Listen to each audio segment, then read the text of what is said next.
यदि आप भी क्लास 10th या क्लास 12 की बोर्ड परीक्षा 2022 में देने जा रहे हैं और आप ये सोच रहे हैं कि कैसे हम तैयारी शुरुआत करें और कैसे डेडिकेशन हो के किस टाइम टेबल और स्ट्रेटजी का फॉलो करके हम पूरा एक साल पढ़ाई करें, ये वीडियो आप ही के लिए तैयार किया गया है कि यदि आप 2022 बोर्ड परीक्षा में क्लास 10th या क्लास 12 के बोर्ड परीक्षा में भी टॉपर बनना चाहते हैं तो यदि आप ऐसा सोच रहे हैं तो आप बिल्कुल टॉपर बन सकते हैं, क्योंकि कहा गया है कि अगर आप किसी चीज के सपने देख सकते हैं तो आप उसे हासिल भी कर सकते हैं। ऐसा लग रहा है कि पूरा 2021 जो है बिल्कुल खराब हालातों में बीतने जा रहा है, क्योंकि कोविड-19 के बढ़ते हुए मामलों को देखते हुए पूरा अनिश्चितता का माहौल में 2021 भी 2020 की तरफ बीत जाएगा। कब कोचिंग खुलेगा, कब स्कूल चलेगा, कब कॉलेज चलेगा, इसके बारे में ज्यादा क्लियरिटी नहीं है। तो इस वजह से हालात तो ठीक है, खराब है, लेकिन इन खराब हालात में भी आपको अपनी पढ़ाई जारी रखना है। कि कहा गया है कि जितने खराब हालातों से आप लड़ेंगे आपकी कामयाबी भी उतनी बड़ी होगी। और यदि आप हार नहीं मानते, आप सेल्फ स्टडी ही करते हैं, बार बार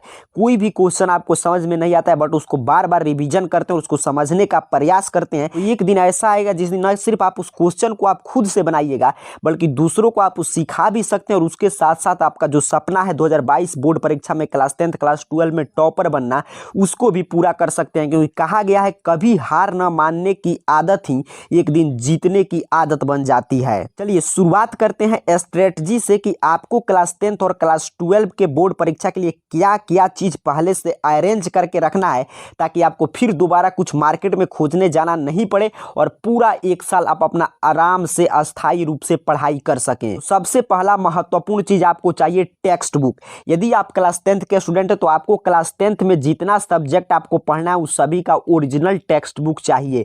यदि आप क्लास 12 के छात्र हैं, आर्ट साइंस कॉमर्स जिस स्ट्रीम से आप पढ़ते हैं उस स्ट्रीम का पूरा टेक्स्ट बुक आपके पास उपलब्ध होना चाहिए। और ये मैं ओरिजिनल टेक्स्ट बुक की बात कर रहा हूं, जैसे कि यदि आप बिहार बोर्ड से हैं तो आपके पास बीटीसी पब्लिकेशन का होना चाहिए, जैसे आप सीबीएसई बोर्ड से हैं तो आपके पास एनसीईआरटी बुक होना चाहिए। इसके अलावा आप जिस बोर्ड से हैं उस बोर्ड के ओरिजिनल टेक्स्ट बुक आपके होना चाहिए, क्योंकि original text book original syllabus के आधार पर लिखा जाता है और उसमें ज्यादा भटकाव भी नहीं होता है। उसके साथ साथ प्रश्न भी इसी टेक्स्ट बुक से सेट किए जाते हैं। इसके अलावा आप जितना चाहते हैं आर.डी. शर्मा, आर.एस. अग्रवाल, कोई भी अदर पब्लिकेशन, एस.सी. वर्मा का फिजिक्स बनाना तो आप बना सकते हैं, उसमें कोई रोक नहीं है। लेकिन मैं जो मूलभूत है उसको मैं बता रहा हूँ, इसको आपको रखना ही ओरिजिनल टेक्स्ट बुक। इसके अलावा आप जितना इच्छा करें उतना पढ़िए, कि आप जितना ज्यादा पढ़ेंगे उतना ज्यादा आपके पास ज्ञान होगा और जितना ज्यादा आपके पास ज्ञान होगा उतना ही बड़ी आप सफलता अर्जित करेंगे। इसके अलावा बोर्ड परीक्षा क्लास 10th और क्लास 12 की तैयारी में टेक्स्ट बुक के बाद आपको क्वेश्चन बैंक खरीद लेना है। क्वेश्चन बैंक मार्केट में इजीली अवेलेबल रहता है, आपको मिल जाएगा। ऑनलाइन या ऑफलाइन माध्यम से आप इसे ऑर्डर कर सकते हैं। इसके अलावा एक गाइड का भी रोल होता है, गेस पेपर, मॉडल पेपर या सैंपल पेपर की।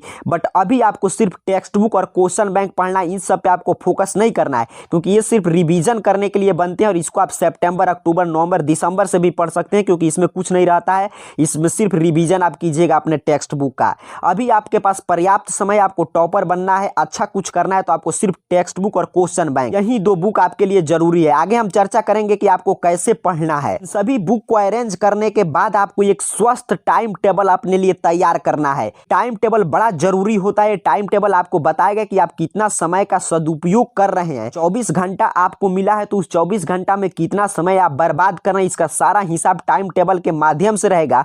और उसके साथ साथ यदि सेल्फ स्टडी करना है तो टाइम टेबल आप पे स्व अनुशासन, आप पे अनुशासन रखने का अच्छा उपाय होता है, ताकि आप टाइम टेबल के माध्यम से एक लिमिट समय में कि मुझे इतना दिन में ये सब्जेक्ट कंप्लीट करना है, इतना दिन में ये सब्जेक्ट, इस तरह आप फॉलो करके आसानी से अपना सिलेबस बिना किसी तनाव और चिंता से मुक्त होकर समाप्त कर सकते हैं। टाइम टेबल बनाने के बाद आपको जैसे ही टाइम टेबल आपका कंप्लीट हो जाता है तो उसी समय से आपको अपने टाइम टेबल को फॉलो करना है। ये नहीं कि चलिए आज से नहीं कल से इस टाइम टेबल को फॉलो करेंगे फिर नेक्स्ट दिन से, ऐसे आपको नहीं करना है। क्योंकि कहा गया है कि इंतजार करने वालों को उतना ही मिलता है जितना कोशिश करने वाले छोड़ कर जाते हैं। और यदि आप इंतजार करते हैं कि कल करेंगे, परसों करेंगे, तो इसी इंतजार में आपका सारा समय बीत जाएगा। कहा भी गया है कि इंतजार मत करो, जितना तुम सोचते हो जिंदगी उससे कहीं ज्यादा तेजी से निकल रही है। अब टाइम टेबल आपको अपने हिसाब से बनाना है कि आपको कब पढ़ने का मन करता है, डे में, नाइट में, स्कूल, कोचिंग, कॉलेज बंद है, ऐसे कहा जाए तो कम से कम 10 से 12 घंटा का टाइम टेबल बनाकर उसे फॉलो करना चाहिए।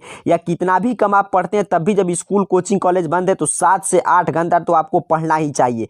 टाइम टेबल काफ़ी प्रकार के होते हैं, आप अपने हिसाब से सेट कर सकते हैं। जैसे कि यहाँ पे आप देख पा रहे हैं कि पूरे दिन का यहाँ पे टाइम है कि इतना बजे मुझे जगना है, इतना बजे ये काम करना है। तो ये डिसिप्लिन मेंटेन करने के लिए इस टाइप के भी टाइम टेबल आप बना सकते हैं। आप वीकली टाइम टेबल भी सेट कर सकते हैं कि मुझे एक सप्ताह में इतना टारगेट है, मुझे इतना कंप्लीट करना है, सिलेबस का ये पार्ट मुझको कंप्लीट करना है। तो इस टाइप के आप वीकली डे बाय डे की इस डे को इतना बजे मुझे ये सब्जेक्ट पढ़ना है, तो इसका भी आप टाइम टेबल अपने लिए क्रिएट कर सकते हैं। तो आपको बस एक टाइम टेबल अपने लिए जो भी आपके लिए सूटेबल हो वैसा बना सकते हैं। टाइम टेबल बनाने के बाद आपको सभी विषय पे बराबर समय देना ही है, क्योंकि अभी परीक्षा में काफ़ी समय है।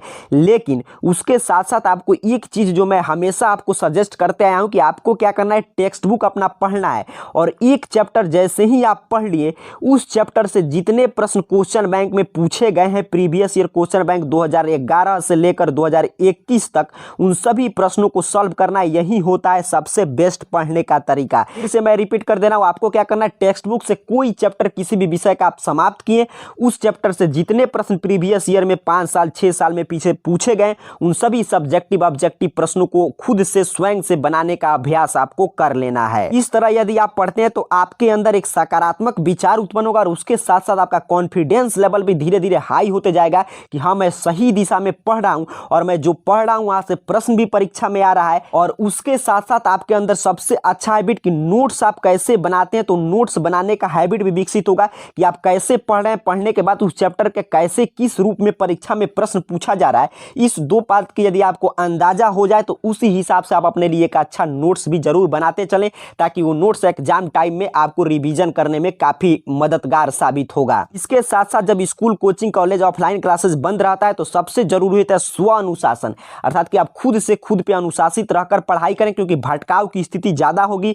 नकारात्मक विचारों से दूर रहें, अपने दिमाग में हमेशा सकारात्मक विचार लाएं और ये सोचें कि आप बिल्कुल सही दिशा में प्रयास कर रहे हैं। और ऐसा तभी होगा जब आप जो पढ़ेंगे और उसके हिसाब से previous year question paper solve करते जाएंगे, तो ऑटोमेटिक आपके अंदर एक सकारात्मक ऊर्जा का संचार होगा कि आपका प्रयास बिल्कुल सही दिशा में चल रहा है। यदि आप कुछ भी कोई भी बुक पढ़ रहे हैं और कोई भी चैप्टर आप समाप्त कर लिए, आप नोट्स भी बना लिए, नोट्स भी पढ़ लिए, और फिर भी उससे जो प्रश्न पूछा गया है परीक्षा में वो आपसे नहीं बन रहा है, तब आपको अपने पे विचार करने की आवश्यकता है, अपने टाइम टेबल में बदलाव करने की आवश्यकता है, अपने पढ़ने की स्ट्रेटजी में आपको बदलाव करना पड़ेगा। क्योंकि फाइनली आपसे प्रश्न नहीं बन पा रहा है क्वेश्चन बैंक का, तो इसमें जरूर कहीं ना कहीं आपसे कोई ना कोई भूल हो रहा है। तो इस हिसाब से आपको अपना टाइम टेबल भी चेंज कर सकते हैं। इसके अलावा आपको एक अपने आसपास स्टडी इन्वायरमेंट बनाकर रखना जरूरी हो सकता है, क्योंकि यदि आपके पास चारों तरफ पढ़ाई का माहौल है तब आप पढ़ाई में और अच्छा बेहतर करेंगे। तो यदि आपके आसपास कोई भी अच्छे ही नहीं ऐसे दोस्त खोज लें कि जो सिर्फ बात करने में आपका समय लॉस कर दे रहे हैं, ग्रुप स्टडी की यदि आपके अगल बगल में आपके क्लास के कुछ दोस्त हैं जो भी अच्छा से जो पढ़ाई में गंभीर हैं, तो उनके साथ ज्यादा समय नहीं लेकिन फिर भी आप 24 घंटा में 1 घंटा टाइम निकालकर ग्रुप स्टडी कर सकते हैं, उनसे कुछ प्रश्नों पे डिस्कशन कर सकते हैं। इससे आपके अंदर और कॉन्फिडेंस लेवल आएगा। जो आप पढ़ेंगे उसको यदि आप बार बार लिखते हैं और अपने दोस्तों के साथ ग्रुप डिस्कशन कर लेते हैं, तो वो प्रश्न तो आपसे कभी भी नहीं भूलेंगे, आप जिंदगी भर के लिए आपके लिए वो याद हो जाएगा। इसके अलावा आपको रिवीजन बार बार करना है, क्योंकि रिवीजन ही आपको परफेक्ट मैन बनाएगा, रिवीजन ही आपके अंदर आत्मविश्वास का संचार करेगा।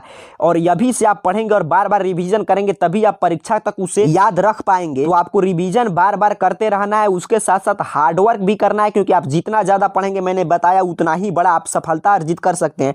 और हार्डवर्क के साथ स्मार्ट वर्क वही होता है कि आप कितना इनपुट ले रहे हैं, अर्थात कि कितना हावर पढ़े, नहीं कि आप 14 घंटा 15 घंटा पढ़े और पता चला आउटपुट कुछ नहीं निकल रहा है। अर्थात कि इनपुट के साथ साथ आपको आउटपुट पे भी फोकस करना है। स्मार्ट वर्क कहलाता है कि आप जिस लक्ष्य जिस उद्देश्य के लिए पढ़ रहे हैं, क्या उस लक्ष्य के लिए आप आगे बढ़ रहे हैं कि नहीं, वो लक्ष्य आपसे कहीं दूर तो नहीं होते जा रहा है। आप जो पढ़ रहे हैं उस पढ़ाई से क्वेश्चन पूछा जा रहा है कि नहीं, आप जो नोट्स तैयार कर रहे हैं उस नोट से प्रश्न क्वेश्चन बैंक में टकरा रहा है कि नहीं। तो यही होता है स्मार्ट वर्क। और जो बच्चा रिवीजन करेगा, स्मार्ट वर्क करेगा और हार्ड वर्क तो जरूरी है, वही टॉपर बनता है। उम्मीद करता हूं जो ये वीडियो में बताया गया होगा उसका आप पालन करेंगे और 2022 बोर्ड परीक्षा के टॉपर लिस्ट में आपका भी नाम जरूर होगा। जाते जाते बस मैं यही आपसे कहूंगा कि भले ही कोई भी वातावरण है, वर्तमान में कितनी भी अनिश्चितता का माहौल है, लेकिन आपको अपना प्रयास नहीं छोड़ना है। रख हौसला वो मंजर भी आएगा, रख हौसला वो मंजर भी आएगा, प्यासे के पास चल के समंदर भी आएगा। थक कर ना बैठे मंजिल के मुसाफिर, मंजिल भी मिलेगी और मिलने का मजा भी आएगा। आप सभी को बहुत बहुत धन्यवाद।